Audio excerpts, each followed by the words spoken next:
welcome to the Watermark Cooler. We have Nicole with us here today. Nicole's on our content side. She does all of our content writing. Nicole, you want to introduce yourself? Yep. Nicole Stuyvesant. I obviously copywriter, content writer for Watermark. But I've written professionally in various industries for more than a decade. And yeah, I was trained as a journalist, but it's exciting to be able to write on the marketing side and write for the variety of industries that we serve. Yeah. So specifically, we want to talk about ChatGPT, Generative Pre-trained Transformer. For those people, yeah, well, that's what that stands for. What does that mean? That's a great question. Computer that's learning on its own, basically. But there's all this talk about how that's gone into the content world and writing for people. First of all, what do you think about this?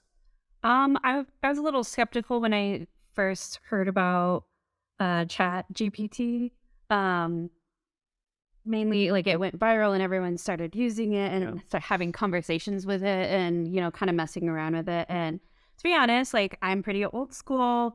I grew up, pre-computers and internet and all that stuff. Like, I was telling my kids when I had to write essays, I had to go to the library and check out books and, create a bibliography and source and cite. And then obviously being trained as a journalist, making sure, things are correct and double check everything. So when I started hearing about this whole AI generated content, I was pretty nervous. Of course, our agency started talking about it, and we always want to, stay up to date with all of our technologies that make us work smarter, not always work hard, but also smarter, and use the tools at our hand to help us be the best that we can be for our clients. So I was pretty hesitant when it was Copy AI that we started using. Yeah,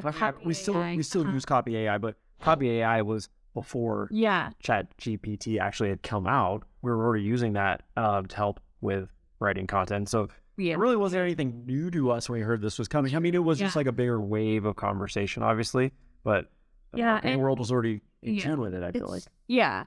And Grammarly, so I was using that already, and I was more accepting of it because of, growing up with like Word doc, they have spell check or they automatically start changing. So I was a little more accepting of that. Paperclip? Yes, the little paperclip that floated around and you wanted to like get out of my way. But so maybe that's why it felt easier to use. And even with Copy AI, when we first brought it up, I was like, but I accepted that. And so then when ChatGPT, I was like, what? Write a blog post in 5 minutes? Like, when I'm over here, like, pouring sweat, blood, and tears into this blog content. The research and all the stuff that you had to do to, like, write content. Yeah. I mean, it did take a lot of time, and I'm not an expert in every single industry and field that we write in. So I gave it a whirl.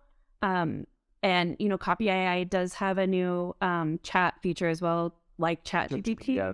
A little bit more and more conversational. Yeah, asking it questions. Yeah. And so, I feel differently about it now. I don't feel like it's cheating. Yeah. I felt like you can use it as a tool to help you, but under one caveat is that a computer's program or software is only as good as the human behind it, and it's how we translate that information and take that information to give to other humans, not just random bots out there. But so I feel very strongly that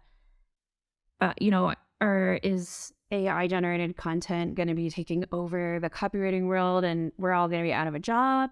Like, I don't think that is going to be the case, because I think using it as a tool to help you be more efficient and especially to help combat writer's block, which is huge, as any writer knows. When you're writing all day, every day, trying to be creative, sometimes you just hit a wall and it does definitely help with that. Yeah. Hey, sorry for interrupting your video. I'm Cameron, Vice President of Watermark, and I wanted to tell you a little bit about our CRM learning tool. We just developed it. It's free for you all.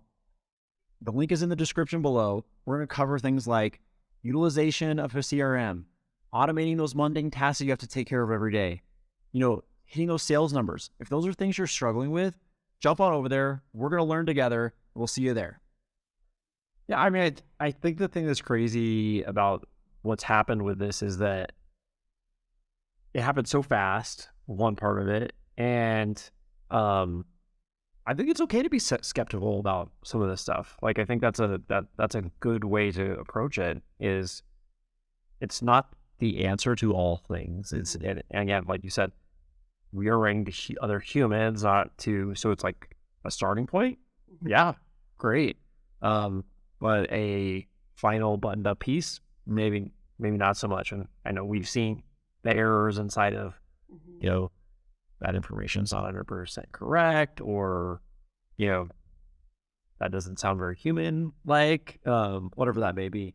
Yeah, I read a blog post of a content writer who said, the title or the subtitle was, it took ChatGPT 5 minutes to write this blog post, and then I took 3 hours editing it, because it's a writer, and as writers, I'm sure anyone could relate, is, we if our name is on something, we want it to be a good job and good information. So I guess my biggest advice is, yes, use it to your advantage, but don't rely on it as it at the end all be all. It's really great for that repetitive kind of redundant copy, like add copy, create different varieties for saying this tagline, this logo. Different ways. Right. But when it comes to creating long form content like white papers and case studies, it really needs that understanding of who the audience is, who your client is, and just have that human element to it is really important. Well, I think the other thing that is important to this is something has to prompt it to write it. So there has to be that person that's prompting it properly to spit out the right thing. Yep. So it's not just editing it afterwards. It's also how are you prompting it properly? Yep. And we'll be actually coming out with a blog in May, also talking about how to properly use it. Because you can mess around with it and ask it all kinds of things. But it's, again, at the end of the day, it's a computer pulling from limited information. Right. And it's not always going to be correct. It's not always going to really convey what you want it to convey. And there's been many times I'm like, no, that's not what I want to say. But it also inspires me to be like, but I want to say it like this. Yeah. So it's good. You get to use it, but don't rely on it for everything. There's speaking about reliability, there's a great story of this prosecutor who was on the news, and he was like, ChatGPT is saying I was the one that committed the crime, but I was actually the prosecutor who was prosecuting it. So it has this opposite view of what was actually happening in a true story. So that's kind of scary also. If you're not checking that source, is it actually accurate, or is it saying something that's, it's trying to manipulate, I guess is maybe not the right word, but trying to decipher what's happening. And it has no, it doesn't know right from wrong. No bias. Right. It has no right from wrong. So it's I think this is right, so I'm going to say it. Well, there's a human on the other side of that you might be affecting. And if you took that and just put it out into the world, well, now you've got some false information going out there that's not good. Yep. So you have to be careful. Yep. And it's that common sense and checks and balances. Check your sources no matter what. Not everything you read on the internet is true. Not everything that a robot will say is true either. AI. It kind of reminds me of the scene in the really old Willy Wonka and the Chocolate Factory where, the Wonka vision, and there's all these little pieces floating around in the air, and it's trying to grab and put it back together, and sometimes it's wrong. So again, we need that human mind to decipher what it is your client, in our case, marketing, your client is trying to convey who's the target audience. And, you know, there's limitations. ChatGPT says right on their homepage, like, it has limited information up to maybe 2021. So, I mean, I know it's going to change. There's AI for a lot of different things like design and video and all these things. And again, those can be great to be used as tools, but we are still humans marketing to humans. Yeah, And right. Well, okay, so we talked about a lot of things. I know that there are a lot more that we can talk about. There's a blog that we have coming out about prompting and how to use ChatGPT properly. But I have. Do you have any like special things that you would say to our audience? Is like, hey, takeaways for use of maybe even things not to do. Yeah, I think we talked about things not to do of just kind of the more generic your prompt is, the more generic your content will be. So be very specific and use words like create compelling and engaging content that will reach the target audience of parents with teenagers or something very specific, so it can pull as much as it can from what it can't read your mind. And then the who, what, when, where, and why. Like that's a great starting point. Like you put those things in. Yeah. Probably going to get a little bit better response. Yeah. Don't worry about your grammar and all that stuff. If sometimes it's like, just get it out and you're like, I have all this stuff in my mind. I have no idea how I'm going to say this, but I just need to get it out. Just kind of like word vomit into ChatGPT and it'll come up with something. And again, don't take it face value, read it and be like, oh yeah, I can say it like this. I can say it like that. So I'd say it's more of like a muse. Yeah, starting point. Yeah, and I do really like it to work smarter, not necessarily harder. Yeah. And so I think the end of that was that AI is not going to take over the world anytime soon. It's not, because I still without a job.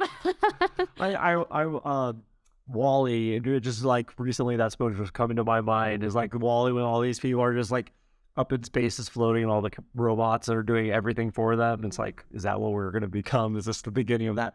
But anyways, but that I don't think so. Of Wall-E at the end is that you still need humans. Yes, right. Right. We can't.